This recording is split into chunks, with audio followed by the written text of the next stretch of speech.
히브리서 2장 10절부터 18절까지 보도록 하겠습니다. 그러므로 만물이 그를 위하고 또한 그로 말미암은 이가 많은 아들들을 이끌어 영광에 들어가게 하시는 일에 그들의 구원의 창시자를 고난을 통하여 온전하게 하심이 합당하도다.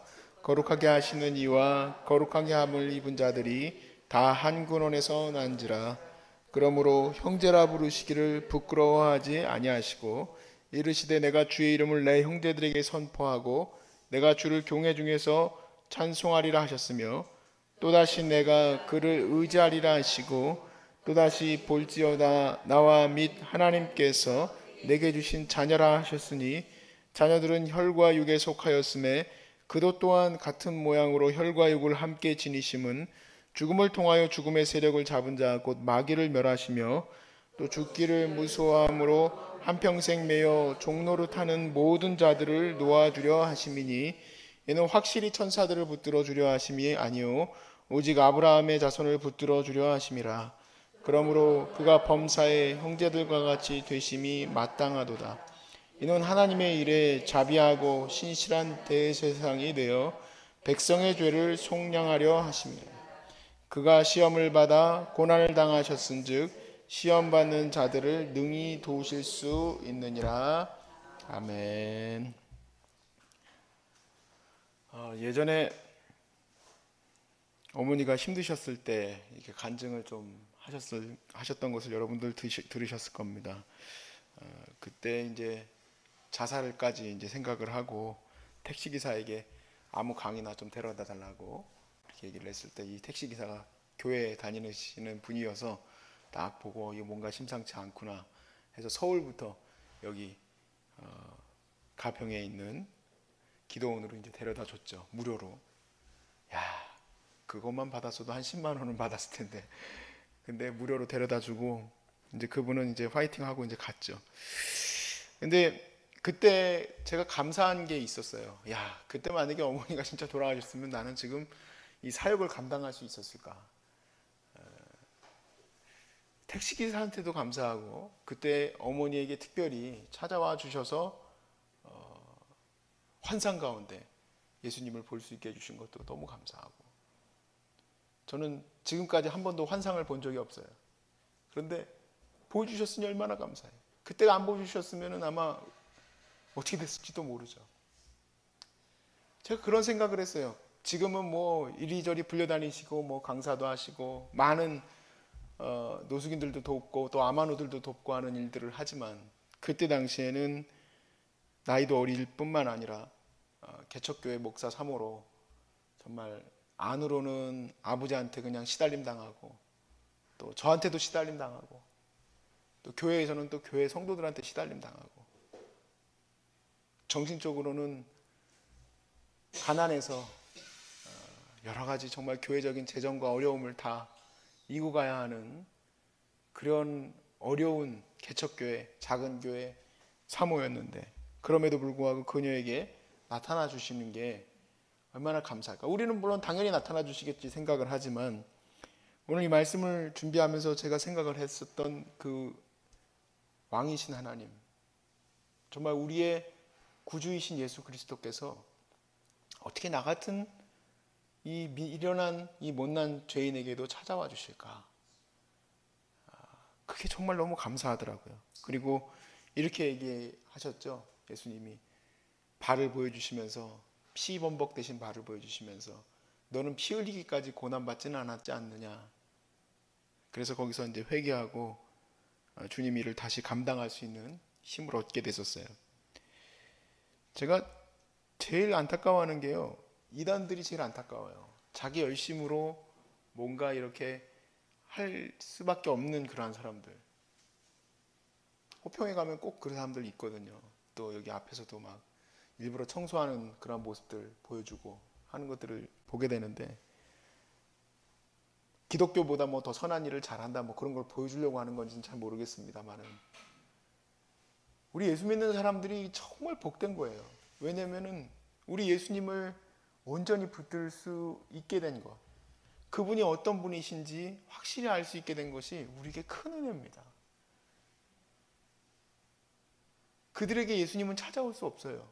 왜 찾아올 수 없느냐면 우리와 똑같이 그냥 인간에 불과하기 때문에. 지금 이 시대에 자기들의 교주가 필요한 거지. 근데 그 교주님이 얼마나 바쁘시겠어. 나 같은 미천한 죄인을 찾아와 주시겠냐고요. 그 어머니 하나님이라는 그 장길자님도 찾아와 주시겠냐고. 근데 우리 예수님은 지금 살아계셔서 나 같은 죄인을 찾아와 주십니다. 그리고 힘내라 하시고, 자, 너 할 수 있다 하고 힘을 주셔요. 그러니 우리는 은혜의 사람들이요, 정말 복받은 사람들입니다. 복받은 사람들. 우리 주님께서 우리를 위해서 십자가에서 죽으시고 또 부활하셔서 하늘 보좌에서 살아계시며 우리를 다스리고 계시다는 것이 얼마나 놀라운 은혜인지 오늘 이 말씀에서는 아주 정말 함축적으로 잘 표현해놨어요. 그래서 이 말씀을 통해서 우리가 다시 한번 은혜 받고 힘을 얻고 끝까지 주의 사명을 잘 감당할 수 있기를 주의 이름으로 축복합니다. 우리 주님이 성육신 하신 이유, 왜 주님은 성육신 하셔가지고 이렇게 사람들을 헷갈리게 만드실까? 주님은 하나님이신지 인간이신지 당신의 정체를 밝히시오. 이단들은 그렇게 얘기하죠. 근데 우리 주님이 하나님의 영광 가운데 계신, 하나님의 영광의 본체이시지만 영광의 본체를 버리시고 인간의 육신을 입으신 이 사건, 이것이 얼마나 중요한지가 10절에 나와 있어요. 왜 그렇게 하셨는지. 그 이유는 한마디로 우리에게 영광을 얻게 하기 위해서. 영광을 얻게 하기 위해서. 10절 한번 보십시오. 그러므로 만물이 그를 위하고 또한 그로 말미암은 이가 많은 아들들을 이끌어 영광에 들어가게 하시는 일에, 영광에 들어가게 하시는 일에 그들의 구원의 창시자를 고난을 통하여 온전하게 하심이 합당하도다. 하나님의 자녀들이 영광에 이르게 하기 위해서 구원의 주체, 구원의 창시자, 구원의 주체가 고난당하는 것이 합당하다.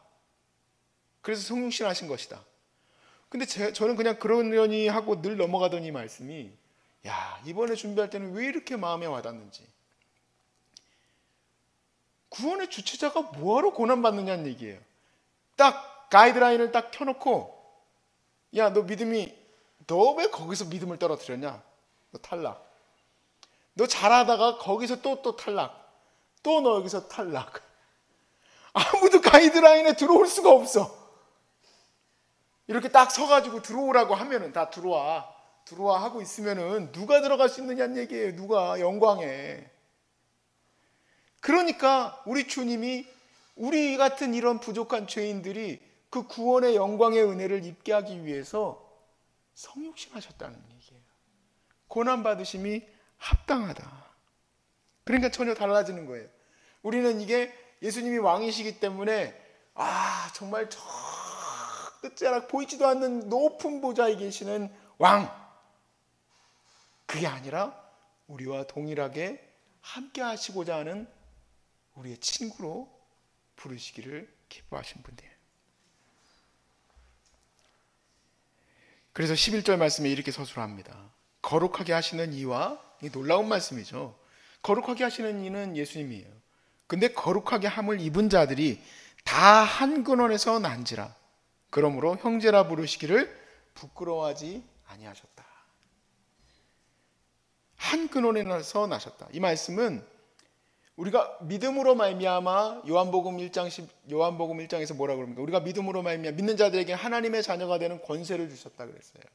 내가 태어날 때부터 아들들 이렇게 된 게 아니라 믿음으로 말미암는 자들에게 하나님의 자녀가 되는 권세를 주셨으니 이것은 곧 우리가 하나님의 거룩한 자녀로 거듭나게 된 거예요. 믿는 자들은 하나님의 자녀인 거예요. 그런데 우리가 그렇게 돼서 너무 감사하죠. 우리가 하나님의 자녀가 된 게 얼마나 감사합니까? 거룩하게 된 것이 얼마나 감사합니까? 그런데 주님이 거룩하게 하시는 그분이 너희도 나와 같이 하나님의 자녀이므로 형제라 부르기를 부끄러워하지 않았다는 건 너무 감지덕지한 얘기죠. 우리가 자녀가 돼서 양자가 됐다는 것은 고마운 일이지만 그런데 주님이 우리와 똑같이 형제로 부르시기를 기뻐하셨다라는 것은 너무너무 감지덕지한 일이에요. 그런데 내 자신을 보면 어떻습니까? 예수님은 잘 감당하셨지만 나는 작은 일에도 넘어져요. 작은 일에도 시험에 들어요. 작은 일에도 포기해요. 작은 일에도 내 마음에서 원망이 들어요. 작은 일에도 하나님의 은혜에 대해서 생각지 않아요. 작은 일에도 크게 유혹을 받아요.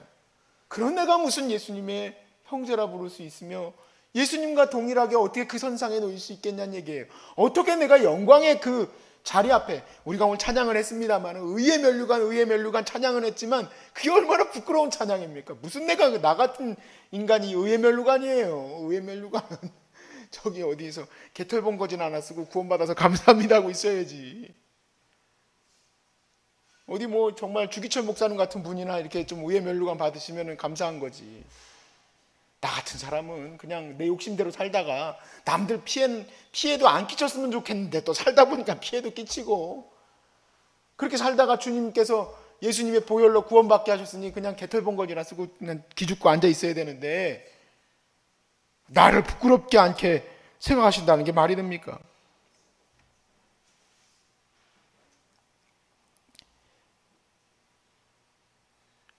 저는 이곳에 오시는 우리 목사님, 이곳에 오셔서 이제 아내 때문에 여기 오셨잖아요.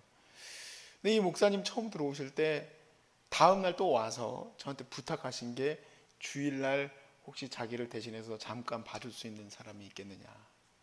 이유가 왜냐면 자기가 작은 교회를 섬기는데 교회에 성도가 한 명 있다는 거예요. 근데 그 성도를 위해서 자기가 가서 돌봐야 된다. 저는 진짜 이렇게 존경스러운 목사님을 본 적이 없다는 생각을 했어요.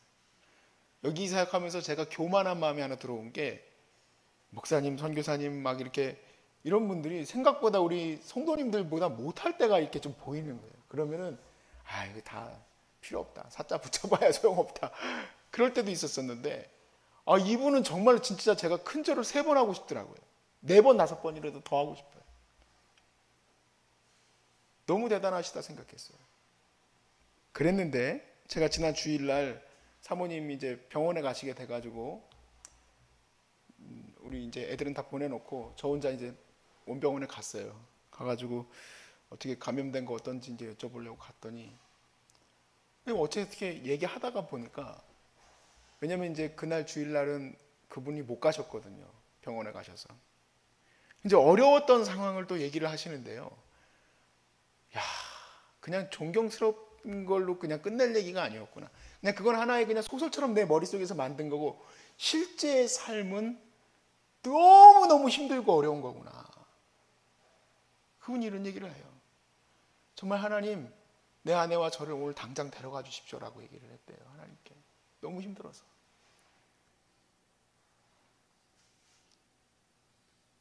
내가 지금 내 자신의 믿음 하나도 지키지 못하는 그런 연약한 자들이고, 내게 주신 이 사역을, 물론 뭐 큰 사역을 맡기시면 뭐 좋겠지만 그런 게 아니라 작은 거든 큰 거든 그것을 끝까지 주님이 내게 허락하시는 생명이 주어지는 날까지 감당할 수 있는 사람들이 몇이나 있을까? 많이 없어요.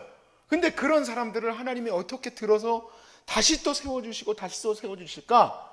그 힘은 바로 믿음 안에 있는 줄로 믿습니다. 그 믿음 안에 있을 때 예수께서 그들에게 만져주시고 은혜를 주셔서 결국 끝까지 그 사명을 감당케 하십니다. 때로는 우리는 믿음이 없어서 봉사 시작하는 것도 힘든 일이지만 봉사 시작하는 사람들도 있고, 또 주님 사명을 시작하겠다고 하는 사람들도 있고, 병이 들어왔지만 끝까지 감당해 보려고 하는 사람들도 있고, 여러 사람들이 있습니다. 근데 끝까지 감당케 하는 것은 내가 아닌 거예요. 주님의 은혜지 내가 아닌 거예요. 그래서 믿음 안에 하나님의 가능성이 있는 줄로 믿습니다. 믿음 안에.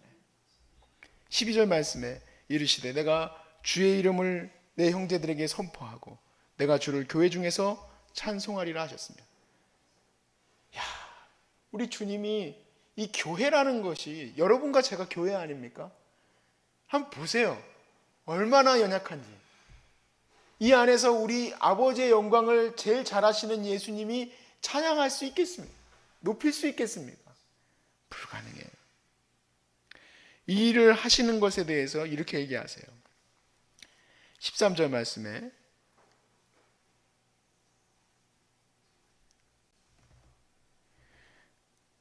또다시 내가 그를 의지하리라 하시고, 그는 바로 여호와 하나님이죠.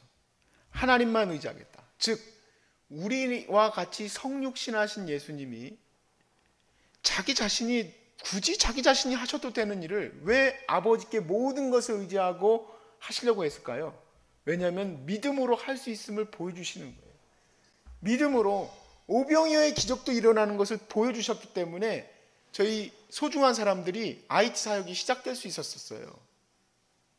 거기에 한 가지 중요한 말씀 때문에. 재정으로는 안 됩니다. 우리 버짓 가지고는 택도 없더라고요. IT 사역을 못 하는데 내가 그들을 불쌍히 여기노라. 내가 그들을 불쌍히 여기노라. 제자들에게 야 이들을 어떻게 먹일 수 있겠느냐? 제자들이 아예 안 됩니다. 이거 뭐 몇 달란트가 필요하고 이건 안 됩니다. 내가 그들을 불쌍히 여기노라. 너희가 가서 먹여라. 그 말씀 하나 믿고 그냥 시작될 수 있었던 것이, 그것이 바로 믿음이라는 거예요. 믿음. 예수님이 야 내가 자 기다려봐 무슨 뭐 매직처럼 쫙 그런 게 아니라 아버지가 은혜로 주시는 것대로만 끝까지 십자가의 삶을 감당하셨어요. 우리도 끝까지 주님이 주시는 은혜로만 사명 감당할 수 있다는 것을 보여주시기 위함입니다. 고난당하시면서도 아버지만 바라보셨고, 십자가를 지시면서도 아버지만 바라보셨고, 마지막 순간까지 아버지만 바라보셨기 때문에 우리도 그리할 수 있게 인도해 주신 거예요. 14절부터 16절까지의 말씀에는 죽음에 대한 얘기가 있습니다. 왜냐하면 우리가 혈과 육에 속해 있기 때문에 마지막 관문이나 다름없죠. 죽음입니다. 근데 이 죽음의 관문 앞에서도 예수님은 우리와 동일하게 성육신하셨기 때문에 죽음의 관문 앞에서도 동일한 믿음 앞에 서 있었다 이 얘기예요. 그리고 주님은 영광을 얻으신 것처럼 그의 사랑하는 자녀들도 영광을 얻게 하시기 위함이다. 근데 제가요 감사하게 된 것은 무엇이냐면, 지금도 제 안에서의 고민과 또 여러 가지의 문제들이 다 정리될 수밖에 없는 것은, 이제 의학적으로나 우리나라 제도상으로 말기암 환자를 바라보면은 말기암 환자를 향하는 분류, 또 그리고 목회적인 방침에 대해서도 살 수 없다라고 이렇게 얘기를 합니다. 그렇게 얘기하면 안 된다는 거예요. 주님이 고치신다 이런 얘기 하지 말라는 얘기예요. 그게 저희 처음 세팅 때 굉장히 큰 고민이었어요. 그리고 지금까지 이르게 되면서 저희들은 정말 내일 돌아가실 것 같은 분 앞에서도 하나님 고치실 것을 믿고 기도를 합니다. 왜냐하면 사람이 사람을 정할 수는 없지 않겠습니까?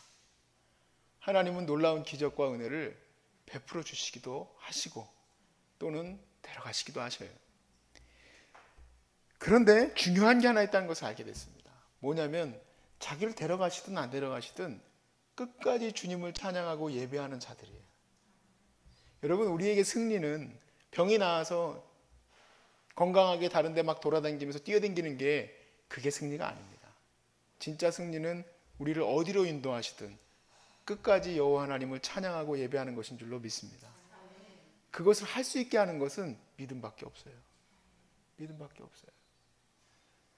제가 지난번 어제 설교 때 주기철 목사님 7년 동안 고난받으신 얘기 드렸었죠. 저는 그 잠깐 봤던 그 비디오 클립이 잊혀지지가 않고 너무 이상했었어요. 그때는 하나님 왜 이렇게 중요한 목사님을 7년이나 가둬놓고 고문만 시키십니까? 그러니까 저도 생각을 해봤어요. 내가 7년 동안 고문만 당하고 맨날 죽을 날만 기다리고 있으면은 이게 뭘까 하는 생각이 들 것 같아요. 이게 뭘까? 내 사역이 뭘까? 가서 영혼을 만나서 전도를 하든지 설교를 하든지 우상 숭배하는 사람들 가서 뜯어 말리든지 뭘 하게 해야 사람이 뭔가 이게 좀 이렇게 영향력 있는 삶을 살았다 생각을 하는데 7년 동안 감옥에 갇혀서 도대체 하나님 이게 뭐냐는 얘기죠. 그런데 그 목사님 그렇게 고백을 하시는 거예요. 밥 안 먹고 죽으려고 그랬더니 하나님이 오늘도 밥을 또 주시더라는 거예요. 물론 감옥 간수가 줬지만, 아, 이거 안 먹으면 죄 짓는 거구나, 살아야 되는구나 하고 그걸 먹었답니다. 그래서 제가 우리 힐링센터의 사역에 가는 길을 알게 된 거예요. 살려고 노력해야 된다, 이 얘기예요. 살려고. 너무 희한한 얘기죠. 여러분은 아직 그걸 모르셔서 그래요. 그 단계에 이릅니다. 내가 이제 그만해야 되겠다. 보호자들도 그렇고 그만해야 되겠다. 너무 괴롭거든요. 그런데 살려고 힘을 다해서 하나님 앞에 기도하고 나아가는 이유는 하루를 더 살든 이틀을 더 살든 하나님 뜻하신 바가 다 있다는 거예요. 하나님 뜻하신 바가 다 있다. 그러므로 우리에게 생명 주시는 날까지 주님 찬양 받으시고 영광 받으시고 내 삶을 통해서 놀라운 복음의 은혜가 일어나게 될 줄로 믿습니다. 주님 거둬가시는 날, 그날 가서 주님이 내게 의의 멸류관 씌워주시겠죠. 그날까지 우리 포기하지 말고 시험 들지 말고 끝까지 기도하면서 살기 위해서 더 먹고 운동하고 더 하나님의 나라를 위해서 사명 감당할 수 있기를 주의 이름으로 축복합니다.